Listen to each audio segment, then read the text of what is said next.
So let's talk about that morning. You mentioned making sure that the clubs are taken out of the car properly. Putting them in the car when you left your house are just as important. You're at the range or the golf course, and you've not begun your game. You haven't started your round yet. Some of the other stuff that you need to be aware of. Should I take a bottle of water with me? Is that important?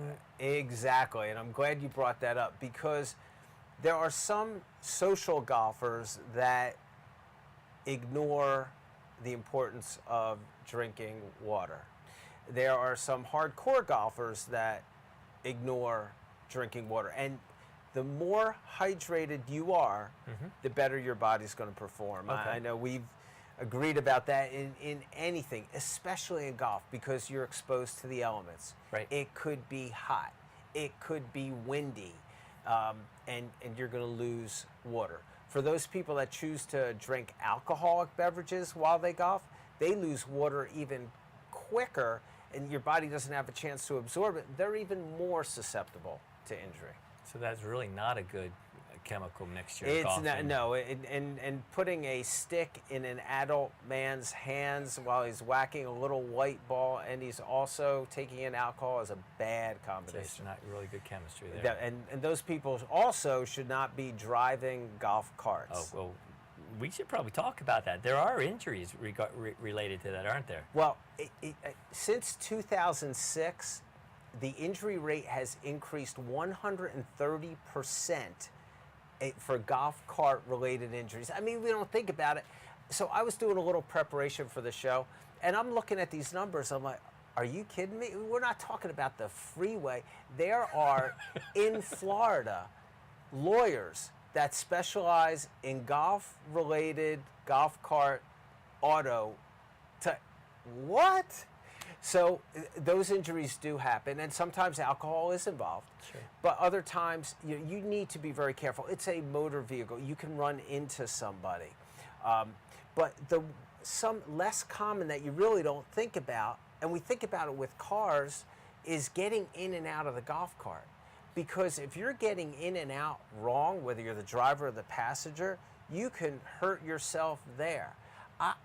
I've only been golfing a handful of times over the last few years, but I can name all these little injury things I'm talking about. Sure. I've seen happen.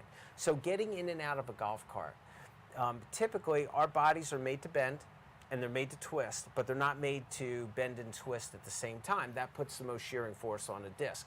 So think about how many times you get in and out of the golf cart. Sure. So one of the things that we'll teach our golfers that may have back issues is to sit their butt down in the golf cart and then kind of pivot themselves until they're in front. When you go to get out, you pivot yourself to get out of the golf cart and then help yourself get up. Because otherwise that bending, twisting motion, along with the bending and twisting of golfing, can really aggravate your back. That statistics from 2006 to present day, I've noticed over time that more and more golf courses are going to a no walk policy, that you have to take the cart because it improves play, it moves play along. And one of the benefits of golfing is following that little white ball around and the physical activity that it takes to either drag your cart on a couple of wheels or carry your bag with you. Can you talk about the importance of having the bag aligned if you are walking? Well, you brought up a couple of good points, and again, true related stories. I hadn't golfed in a while, and I went golfing with some friends, and it was at a course where you had to walk. So one of the takeaway messages here is, if you know you're going to golf and you know you're going to be walking, you've got to get yourself in some sort of cardiovascular shape. Absolutely. Some people who are better golfers can draw a straight line between this ball and that ball. For those that are like myself, I get a lot more walking in because it's kind of a zigzag. Because the tee to the hole is really not a straight line. Yes. So that's one thing. But the other is they had caddies. I had never golfed with a caddy before, so I'm thinking, hey, this is good. I don't have to carry anything. But I watched this poor guy carry my clubs. So I said, just wait 1 second. I took out like 5 clubs that still had wrappers on them that I felt bad. He was carrying this heavy bag. And I could not imagine if that was me carrying that bag on the same shoulder and walking all that distance. Right. So if you're a bag carrying person, you've got to be in really good shape. Usually you'll have access to a pull cart, and that's fine too. Really important things that we don't think about when we leave the house that really affect the game. Let me tell you another one. This is a big one too. Now, sooner or later, the white ball ends up in the little cup. Yay. Hopefully, sooner or later. But how do you get that ball out? Most of us lean over and try to reach in the little cup and pull it out. Right. I have seen many, many, many people, they bent and twisted and reached for that ball, and there goes my back. And all you're doing, you're picking up a little golf ball. So it doesn't have to be something heavy that you lift, now you have the back problem. It could be that little ball. And think about it, you're doing it 18 times. And then the other problem is the number of golfers now, the average golfer plays 37 rounds of golf on these high-end golfers. So the number of times that they're bending and twisting and doing things. So good mechanics to bend down and pick up the ball, leaning in certain ways to pick up the ball can be something you don't think about, just like getting in and out of a golf cart. Well, you mentioned the back injuries, and that is absolutely the number one thing I hear that would put up the brakes on a golf game. What are some of the common golf injuries that are identified? What are some of the things we could do to prevent them? And if somebody was to have one of those injuries, what could they do immediately in order to get themselves back on the course as quick as possible? So let's talk about prevention. Prevention is real important. We talked about warming up before you play. Right. You have got to stretch and cool down after you play. Stretching and cooling down does not mean going to the 19th hole, but you need to spend 3-5 minutes just stretching out the muscles that you just overused. That could be really helpful. Putting your clubs back in the car the right way and getting them out properly when you get home, that could be helpful. If you get a little ache or pain that comes up, sure, and stretching just doesn't cut it, ice is the best. Okay. We think about baseball players, when they're done pitching, they'll ice their shoulder. They'll ice not because it hurts, but they want to bring down inflammation before it accumulates. If you're a hardcore golfer and you know you have some back issues, icing your back after you stretch can be helpful. The other areas where we see injuries of both men and women's golf are in the wrists and in the elbows. Are very, very common, and we've heard of golfer's elbow. And there are different types of inflammatory processes that go on in the body as a result of golf because of the repetitive nature of what you're doing. So as far as prevention goes, stretching at the end, icing afterwards, great, great, great. If it's really warm and you sweat a lot, or for women if they glisten a lot, they need to replace that water that they lost. The hydration piece, sure. Right, the rehydration piece. You did good at the beginning, but you just sweat, and you just went to the bathroom, and so you need to replace that water too. Okay, so you're out on the course and you feel that twinge, you feel that your arm starts to bother you on the 13th hole.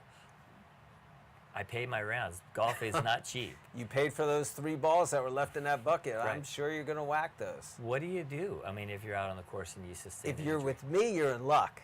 But odds are, because I don't golf that much, you're not going to be. Right. Yeah. So if it is something that you know you can't or shouldn't continue, whatever you paid for that round of golf is not enough to cover you, because you're going to miss work the next day because you really hurt yourself. If you push through and don't acknowledge it. If you push through and if you don't take care of things right away. We're also seeing a lot of knee injuries. In golf? In golf. Really? Having to do with the stance that you take. Improper stance and improper swing, and the rotational forces that you put on your knees, depending on which way you golf, can also cause problems. So if you have knee issues, icing it afterwards is also helpful there as well. So I'm thinking about my game, and most of my my shots are slices. I know I've got to correct that, and I'm not an avid golfer. I just go out every once in a while.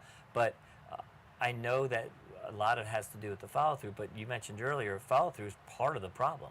People don't follow through properly, and that becomes an issue. Right, and I know it's an issue for me because my follow-through is horrible, but when we break down the different phases of the swing, that is where most people can really tweak themselves, Okay. whether it's their shoulder, whether it's their elbow or their lower back, because now they're extending further than their body's used to. Especially, if you're breaking out that wood.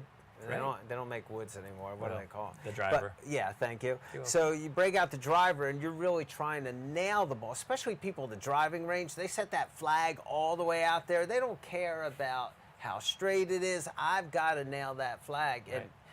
And following through on a really hard drive can definitely, it's that rotational force on the disc, the rotational force on the joints in your spine can really tweak things. And if that's bad, then it's going to translate down to the rest of the body. How about the neck and the head?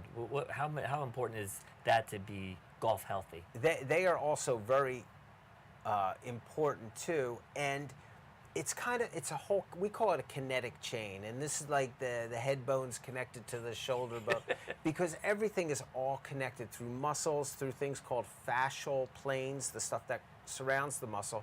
So if there is a weakness or an issue in any of those areas, you could be susceptible. But teaching them, and this is how you can find a good coach too, because if he's going to address all the different parts of your body, you're going to be in much better shape going in, and they'll teach you how the proper alignment of your shoulders and how things should rotate as it relates to the rest of the body as well. To keep you in good golf health and to make your game as enjoyable as possible. Right, and golf should be fun. I agree. And if it's not fun, there's so many other things that you can do with 4 hours of your day. It's got to be fun. It's a great social sport. It gets people out in the open. Sure. Fresh air, we didn't even talk, fresh air does wonders for those people that are stuck behind a desk all day and they're working on a computer. And to be able to get out and move their body is wonderful. But you cannot go from this little stationary position to be swinging clubs and walking 18 holes. Sure. Just like that, you got to condition yourself for it. It's a couple of miles of a full round. Right. And speaking of walking, if you're walking, why not take advantage of that time? So I have some of my social golfers. I get them to actually work out while they're walking a course. So you could change your pace. Multitasking. Yeah, exactly. Because who has 4 hours? Right. So if you can change your pace, if you can walk in different ways, do sideways type walks, change your gait, speed, those types of things, you get a real workout. Plus Delta. That's awesome. Plus? Delta. It's benefits added. Oh, thank you. Very good. So I got one more question. Sure. The shirt and the ring. I'm proud. Well, here we are, a little removed from the Super Bowl, and what an experience. Truth be told, you got to see one or two pictures when I ran into you at the supermarket. But anytime you want to come up, it was such a great experience. And, it's kind of something I'd like to be able to do again. Yeah. I'm fortunate. As a fan, I hope we get to do it again. I'm fortunate. I'm fortunate with who I get to work with. The medical team and staff of the Baltimore Ravens are outrageously wonderful. The whole organization is great. So it's a great environment to go to work in. The athletes are great to work with. And I'm one of a handful of people in the world that have got to experience not one but two Super Bowls in my lifetime. And it's even a greater pleasure experiencing it through family and friends and fans. It's wonderful. Awesome. Well, I appreciate all you do to keep them healthy and the work that you do there. And ladies and gentlemen, I'd like to thank you for joining us here today for Health Matters. I really do hope you learned a little bit about the game of golf and the importance of being careful and preparing appropriately. As always, if you have an idea for an upcoming show here for Health Matters, please contact me at healthmatters@aacps.org, and we look forward to seeing you next time on Health Matters.